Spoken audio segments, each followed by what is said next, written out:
నిత్య నైమిత్తిక అని రెండు తిథులు. నిత్య అంటే ప్రతిరోజు చెయ్యవలసినటువంటి కర్మ. అలా ప్రతిరోజు కర్మ చేయడం వల్ల ఏం కలుగుతుంది అంటే చిత్తమునకు పట్టినటువంటి మాలిన్యము తొలగిపోతుంది. దాని వలన ప్రత్యేకమైన ప్రయోజనం ఒకటి సిద్ధించదు. సంధ్యావందనం ఉందనుకోండి, చవితి నాడైనా సంధ్యావందనం చేయాలి, అమావాస్య నాడైనా సంధ్యావందనం చెయ్యాలి, బ్రతికున్నంతకాలం సంధ్యావందనం చేయాలి. ఏమొస్తుంది సంధ్యావందనం చేస్తే అని అడిగారనుకోండి, కొత్తగా మీకు ఒక కోరిక తీరుతుంది అని చెప్పడం కష్టం. కానీ చిత్తమునకు పట్టినటువంటి మాలిన్యము తొలగిపోతుంది, ఉపాసనకు కావలసినటువంటి యోగ్యత సిద్ధిస్తుంది. కాబట్టి సంధ్యావందనం ప్రతిరోజు చేయవలసిందే. దాన్ని నిత్యకర్మ అంటారు. నైమిత్తిక తిథులు అని కొన్ని ఉంటాయి. అవి వేద ప్రోక్తములు, పురాణ ప్రోక్తములు, స్మృతి ప్రోక్తములు అయి ఉంటాయి. ఇవి ప్రత్యేకమైనటువంటి తిథులు. ఈ ప్రత్యేకమైనటువంటి తిథులలో చెయ్యవలసినటువంటి విధిలో చెయ్యవలసిన కార్యాన్ని చేసినటువంటి వాడికి కొన్ని ఉత్తమమైనటువంటి ఫలితములు సిద్ధిస్తాయి. ఇందులో మీరు చూడండి, శ్రీరామనవమి, శ్రీకృష్ణాష్టమి, మహాశివరాత్రి, ఇలా అనేకమైన పర్వదినాలు. ఇవన్నీ విశేష పూజలు చేస్తాం మనం. ఈ విశేష పూజలు చేసేటప్పుడు కూడా మన చిత్తం ఎలా ఉంటే అలా చేయడానికి వీల్లేదు. కల్పము అని ఋషిప్రోక్తమైనటువంటి విధానం ఉంటుంది. ఆ విధానం ఎలా ఉంటుందో అలా చేస్తాం. ఇవన్నీ ఒకెత్తు. మొత్తం తిథులలో చెయ్యవలసినటువంటి నైమిత్తిక తిథులన్నిటిలోకి మహోత్కృష్టమైనటువంటి తిథి మాత్రము ఒక్కటే. అది లేని నాడు ఇక మిగిలినవి లేవు. అదే శంకర జయంతి. శంకర భగవత్పాదుల యొక్క అవతార స్వీకారము జరిగినటువంటి రోజు వైశాఖ శుక్ల పంచమి. వైశాఖ శుక్ల పంచమి శంకర జయంతి లేకపోతే మహాశివరాత్రి లేదు, శంకర జయంతి లేకపోతే కృష్ణాష్టమి లేదు, శంకర జయంతి లేకపోతే శ్రీరామనవమి లేదు, శంకర జయంతి లేకపోతే అసలు సంధ్యావందనమే లేదు. ఎందుకని నేను ఈ మాట అంటున్నాను అంటే, ఏదో యథాలాపంగా నేను ఈ మాట అన్నాను అని మీరు అనుకోకండి. నేను అత్యంత గంభీరంగానే ఈ విషయాన్ని ప్రతిపాదన చేస్తున్నాను. ఒకానొకప్పుడు 72 అవైదికమైనటువంటి వాదనలు ప్రబలిపోయే ఈ దేశంలో. ప్రబలి సనాతన ధర్మాన్ని కబళించేటటువంటి ప్రయత్నం చేశాయి. కొన ఊపిరితో ఉన్నటువంటి సనాతన ధర్మాన్ని మళ్ళీ పునరుద్ధరించడం కోసం, వేదము యొక్క ప్రమాణాన్ని నిలబెట్టడం కోసం 72 వేట కుక్కలు ఒక చిన్న లేడిపిల్ల చుట్టూ నిలబడి దాన్ని కొరకడానికి సిద్ధపడినప్పుడు ఆ భయంతో కూడిన లేడిపిల్ల యొక్క స్థితి ఎలా ఉంటుందో సనాతన ధర్మము యొక్క స్థితి అలా ఉన్న రోజుల్లో మహానుభావుడై కైలాస శంకరుడు శంకర భగవత్పాదులుగా ఆవిర్భవించి సత్యదండాన్ని చేతపట్టుకుని అవైదికమైనటువంటి వాదనలన్నింటినీ ఖండించి మళ్ళీ వేద ప్రమాణమును నిలబెట్టి అద్వైత సిద్ధాంతము వేదాంతర్గతమైనటువంటి అద్వైత సిద్ధాంతమును ప్రతిపాదనం చేసి లోకమునకంతటికీ మార్గం నేర్పినటువంటి మహానుభావుడు శంకరులు. ఆ శంకరుల అవతారమే లేకపోతే అసలు వేదము లేదు, వైదిక మతము లేదు. అందుకే శంకర జయంతి ఉంది కాబట్టే మిగిలినటువంటి తిథులన్నీ మనం చేస్తున్నాం. శంకర జయంతి ఉంది కాబట్టే మనం వేదాంతర్గతమైనటువంటి అభ్యున్నతిని పొందగలుగుతున్నాం. అటువంటి శంకర జయంతిని చెయ్యకపోవడం, అటువంటి శంకర జయంతి నాడు శంకరాచార్యుల వారికి నమస్కరించకపోవడం, ఆ ఉత్సవాన్ని జరపకపోవడం, అంతకన్నా మనుష్య జన్మకి కృతజ్ఞత వేరొకటి ఉండదు. బ్రహ్మగ్నేచ సురాపేచ చోరే భగ్నవ్రతే తథా నిష్కృతిర్విహితాసిద్భిః కృతఘ్నో నాస్తి నిష్కృతి అంటారు వాల్మీకి మహర్షి కిష్కింధకాండలో. బ్రహ్మహత్య చేసిన వాడికి, దొంగతనం చేసిన వాడికి, సురాపానం చేసిన వాడికైనా ప్రాయశ్చిత్తం ఉందేమో కానీ చేసిన ఉపకారం మరిచిపోయినటువంటి కృతఘ్నునకు మాత్రం ప్రాయశ్చిత్తం లేదు. శంకర భగవత్పాదులు ఈ జాతికి చేసినటువంటి సేవని మరిచిపోయి శంకరాచార్యుల వారికి నమస్కరించకపోయినా, శంకరాచార్యుల వారి యొక్క మూర్తి ఇంట్లో లేకపోయినా అది అంతకన్నా ఘోరమైనటువంటి పాపకర్మ ఇంకొకటి ఉండదు. శంకరులు సనాతన ధర్మ వైభవాన్నంతటిని నిలబెట్టినటువంటి మహాపురుషులు. 72 అవైదికమైనటువంటి మతములు ప్రబలిపోయి కేవలముగా ఈ శరీరంతో ఉన్నప్పుడు ఈ శరీరంతో ఏ నియమం లేదు, ఏ నిబంధన లేదు, నీకు ఏది సంతోషం అనిపిస్తుందో అది అనుభవించి, ఈ శరీరం పడిపోవడమే మోక్షం అని అంత దారుణమైనటువంటి వాదనలు కూడా ఆ రోజు ప్రచారంలో ఉన్నాయి. శూన్యవాదాన్ని ప్రచారం చేసినటువంటి మతం యొక్క విశృంఖలత్వం ముందు ఈ దేశంలో సనాతన ధర్మం కొడుగట్టిపోయినటువంటి స్థితి ఏర్పడిపోయింది. యజ్ఞయాగాది క్రతువులన్నీ ఆగిపోయి ఎక్కడా కూడా వైదిక నిష్ఠ లోపించింది. వైదిక నిష్ఠ అన్న మాటకు అర్థం ఏమిటో తెలుసా అండి? వైదిక నిష్ఠ అంటే వైదికము అన్న మాట వేదమును ప్రమాణముగా అంగీకరించుట. వేదమును ప్రమాణముగా అంగీకరిస్తే అందులో ఒక్కొక్క ఈశ్వర స్వరూపాన్ని ఒక్కొక్క సూక్తంతో స్తోత్రం చేసింది వేదం. వేదము ఈశ్వర స్వరూపాల్ని వేటిని స్తోత్రం చేసిందో ఆ స్వరూపముల అన్నిటి యందు సమభావన కలిగి ఉండాలి. అంతేకాని వేదంలో చెప్పినటువంటి కొన్ని స్వరూపముల మీద అభిమానం ఉండి, కొన్ని స్వరూపముల యందు ద్వేషభావం ఉండి, కొన్ని స్వరూపాల్ని అభిమానించడం, కొన్ని స్వరూపాల్ని ద్వేషించడం కూడా వైదికము అని అనడం సాహసమే. వైదికము అన్న మాటకు అర్థం వేదము ఎలా చెప్పిందో అలా వేదము చేత చెప్పబడినటువంటి విషయాల్ని యథాతథముగా అంగీకరించుట, వేదమును ప్రమాణముగా స్వీకరించుట. వేదం చెప్పినటువంటి విధానంలో బ్రతికి అలా నేను మోక్షాన్ని పొందడానికి అవకాశం ఉంటుందన్న విశ్వాసంతో ఎవడు జీవిస్తాడో వాడు వేదమును ప్రమాణముగా స్వీకరించినవాడు అని పిలుస్తాం. మనకి లోకంలో సనాతన ధర్మమునందు ప్రవృత్తి మార్గము, నివృత్తి మార్గము అని రెండు మార్గాలు. ప్రవృత్తి అంటే బయటికి వెళ్ళుట అని మీరు తేలిగ్గా జ్ఞాపకం పెట్టుకోవచ్చు. నివృత్తి అంటే లోపలికి వచ్చుట. బయటికి వెళ్ళినప్పుడు ప్రవృత్తి యందు ధర్మమునకు కట్టుబడి ప్రవర్తించడం ప్రవృత్తి ధర్మం.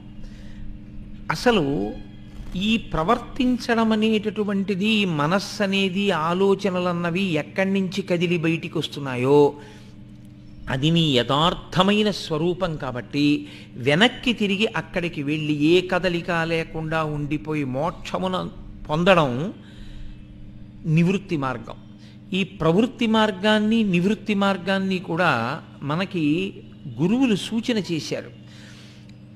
గీతాచార్యుడు భగవద్గీతలో ఒక మాట అంటాడు, పరిత్రాణాయ సాధూనాం వినాశాయ చ దుష్కృతాం ధర్మ సంస్థాపనార్థాయ సంభవామి యుగే యుగే. అసలు యథార్థమునకు మన మతానికి పేరు లేదు. దాని పేరు సనాతన ధర్మము అని పిలుస్తాం. ధర్మమే ప్రాతిపదిక. ధర్మము అన్నదాన్ని పట్టుకునే తరించవలసి ఉంటుంది. అందుకే ఈ ధర్మాన్ని ఇంత గొప్పగా చెప్పినటువంటి సనాతన ధర్మంలో దీనికి ప్రారంభం ఇప్పుడు అని మీరు అడిగితే ఆ ప్రశ్నకి జవాబు ఉండదు. వేదము ప్రమాణముగా స్వీకరిస్తే వేదం ఎప్పుడు పుట్టింది అని అడిగారు అనుకోండి, వేదము ఫలానా అప్పుడు పుట్టింది, ఫలానా వాళ్ళు చెప్పారు అని ఉండదు. వేదము ఎప్పుడు పుట్టిందో ఎవరు చెప్పారో ఎవరికీ తెలియదు. వేదము అపౌరుషేయము, భగవంతుని యొక్క ఊపిరి. భగవంతుని యొక్క ఊపిరి ఎప్పుడు పుట్టింది అంటే భగవంతుడు పుట్టినప్పుడు పుట్టింది. భగవంతుడు ఎప్పుడు పుట్టాడు అంటే అనాది. అసలు ఆయనే అన్నిటికన్నా ముందున్నవాడు. ఆయన కన్నా ముందు ఇంకోటి ఉందా అంటే నత్ర సూర్యోభాతి నచంద్రతారకం నేమా విద్యుతో భాతి కుతోయమగ్ని త్వమేవ భాంతమనుభాతి సర్వం తస్య భాషా సర్వమిదం విభాతి.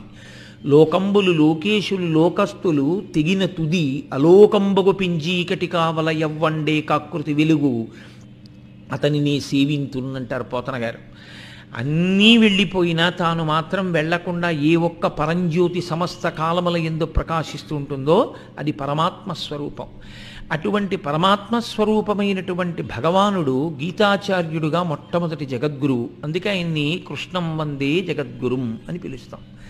అటువంటి కృష్ణుడు ఒక మాట చెప్పాడు, నేను యథార్థమునకు ఒక రూపంతో ఉండవలసిన అవసరం లేదు, కానీ అజాయమానో బహుధా విజాయితే, పుట్టుక లేనివాణ్ణి పుడుతూ ఉంటాను, ఒక రూపాన్ని తీసుకుంటూ ఉంటాను. ఎందుకు తీసుకుంటాను? పరిత్రాణాయ సాధూనాం, నన్ను ఈ రూపంతో చూడాలి అని కోరుకున్నటువంటి విశేషమైన భక్తి తత్పరులైనటువంటి వారికి సౌలభ్యము కొరకు నేను ఒక రూపాన్ని పొందుతాను. వినాశాయ చ దుష్కృతాం, ఎవరెవరు ధర్మ మార్గమును విడిచిపెట్టి దుష్కృత్యములను ఆచరిస్తున్నారో అటువంటి వారిని సంహరించడం కోసం అవతారాన్ని స్వీకరిస్తాను. అంటే ధర్మాన్ని నిలబెట్టడమే ప్రాతిపదిక. కాబట్టి వినాశాయ చ దుష్కృతాం, ధర్మ సంస్థాపనార్థాయ, ధర్మాన్ని నిలబెట్టడం కోసం సంభవామి యుగే యుగే, నేను పుడుతూ ఉంటాను.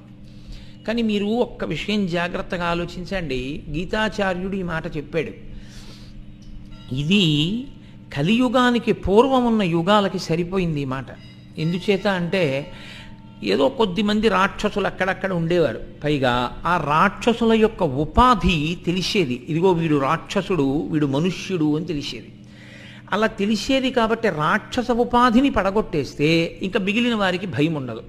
కాలులో ముళ్ళు విరిగిపోయిందనుకోండి, మీరు నడవలేకపోతున్నారు. కాలులో ముళ్ళు తీసేశారనుకోండి, ఇప్పుడు ఇంకేమిటి మీకు బాధ? నడవచ్చు. అలా రాక్షసుడు రాక్షసుడుగా గుర్తింపబడడానికి వీలుగా ప్రత్యేకమైన ఉపాధితో ఉన్న రోజులలో సాధారణంగా క్షత్రియాంశతో వచ్చినటువంటి క్షత్రియుడుగా ఆవిర్భవించినటువంటి పరమాత్మ లోక కళ్యాణం కోసం, ధర్మ సంస్థాపన కోసమని ఆ రాక్షసుల్ని ఉగ్గడించాడు, వాళ్ళని పడగొట్టాడు. అప్పుడు ఇక మిగిలిన వాళ్ళు ధర్మానుష్ఠానం చేయడానికి భయం లేదు, వాళ్ళు ధైర్యంగా ధర్మానుష్ఠానం చేసేవారు. కానీ కలియుగం దగ్గరికి వచ్చేటప్పటికి ఏకకాలమునందు రెండు లక్షణములు ప్రకాశించాయి. ఒకటి, కలియుగంలో కలిపురుషుడు ధర్మమునకు వైక్లభ్యమును కల్పించేటటువంటి స్థితిని కల్పిస్తాడు. అసలు ధర్మము అనేటటువంటి మాట యందు ఎవరిని నిలబడడానికి అవకాశం ఇవ్వడు. రెండు, అవైదికమైనటువంటివి ప్రమాణములుగా స్వీకరింపబడేటట్టుగా అత్యంత ఆకర్షణీయమైన ప్రబోధములు జరుగుతాయి. శంకర భగవత్పాదుల అవతారం వచ్చేటప్పటికి ఉన్న భయంకరమైన పరిస్థితి అదే. 72 వాదనలు. ఏ వాదనలకు ఆ వాదనలు, ఏ మతమునకు ఆ మతము ఎలా ఉంటుందంటే, ఆ చెప్పే విధానం ఎలా ఉంటుందంటే, అబ్బో అమృతతుల్యం, ఇంకింతకన్నా ఏం కావాలి, మనం దీని వలన చాలా తేలికగా పరమేశ్వరుణ్ణి చేరుకోవచ్చు అనిపిస్తుంది. ఏ కష్టం అక్కర్లేదు, ఏ సంప్రదాయం అక్కర్లేదు, ఏ ఆచారం అక్కర్లేదు, ఏ విధమైనటువంటి నడవడి అక్కర్లేదు. మీరు ఎలా చెయ్యాలనుకుంటున్నారో, ఏం చెయ్యాలనుకుంటున్నారో అది చేసేస్తే చాలు. ఎంత తేలిగ్గా ఉంది వినడానికి, ఎంత హాయిగా ఉంది.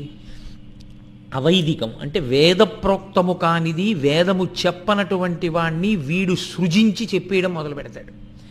చెప్పేసరి మార్గం అంటాడు. దానివల్ల ఏమవుతుందంటే, నేను వెడుతున్నాను అనుకుంటాడు తప్ప అసలు తాను వెడుతున్నది మార్గం కాదు, తాను దారి తప్పాను అని తెలియదు. చీకటి పడిపోయింది, నేను రాజమార్గంలో నడుస్తున్నాను అనుకుని అడవిలోకి వెళ్ళిపోయేటటువంటి బాటలోకి వెళ్ళిపోయాడు. ఇప్పుడు అర్ధరాత్రి సమయానికి ఎక్కడికి చేరుతాడు? ఎక్కడా 4 రోడ్ల కూడలి కనపడదు, ఎక్కడా బాటసారి కనపడడు, ఎక్కడా చలివేంద్ర ఉండదు, ఎక్కడా దీపం ఉండదు. ఇహ లోపలికి వెళ్ళిపోయిన తర్వాత అది భయంకరమైనటువంటి అరణ్యం. క్రూర మృగాల యొక్క అరుపులు మాత్రమే వినపడతాయి. ఆ మరునాటి తెల్లవారుజాము తర్వాత తను బయటికి వస్తాడన్న నమ్మకం ఏం లేదు. ప్రయాణం చేయలేదా? చేశాడు. కానీ అతను వెళ్ళవలసిన మార్గంలో వెళ్లకుండా అడవిలోకి వెళ్ళే మార్గంలో వెళ్ళాడు. అవైదికమైనటువంటి వాదనల యొక్క తీరుతెన్నులు అలాగే ఉంటాయి. అవి నడిపించడం ఆపేస్తాయని మీరు అనుకోకూడదు, నడిపిస్తాయి. ఎలా నడిపిస్తాయంటే, ఈశ్వరుణ్ణి చేరుకుంటున్నాను అనుకుంటాడు, కానీ ఈశ్వరుడికి అత్యంత దూరంగా జరిగి వెళ్ళిపోతూ ఉంటాడు. వెళ్ళిపోయి పతనాన్ని పొందుతాడు. ఆ పతనాన్ని పొందడానికి వీలైనటువంటి మార్గములు ఏవే ఉన్నాయో వాటికి సంబంధించినటువంటి ప్రచారము అత్యంత ఆకర్షణీయముగా జరిగింది. కాబట్టి జనులందరూ అవైదికమైనటువంటి మతముల వైపుకి, అవైదికమైనటువంటి వాదనల వైపుకి, అవైదికమైనటువంటి మార్గముల వైపుకి మళ్ళీపోయారు. మళ్ళీపోయి అవి యథార్థములు అనుకునేటటువంటి స్థితి ఏర్పడిపోయింది.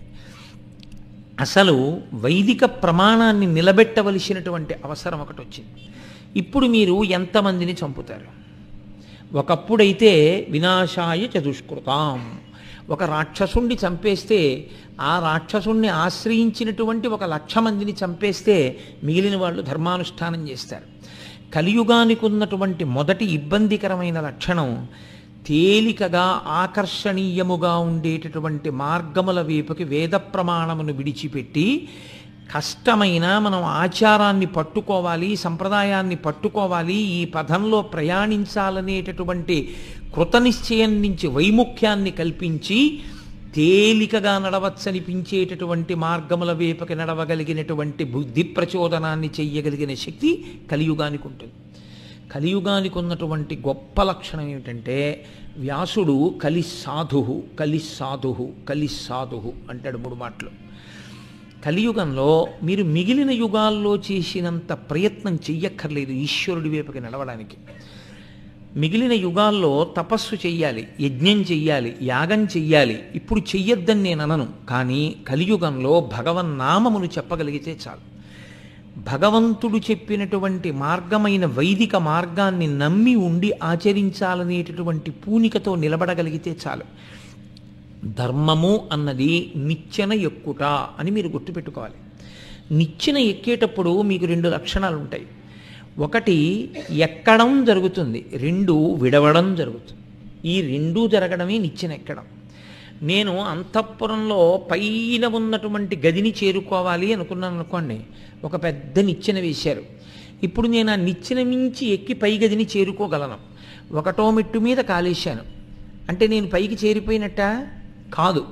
1వ మెట్టు మీద కాలేస్తే పైకి చేరను కాబట్టి ఎక్కకుండా ఉండవచ్చా? కుదరదు.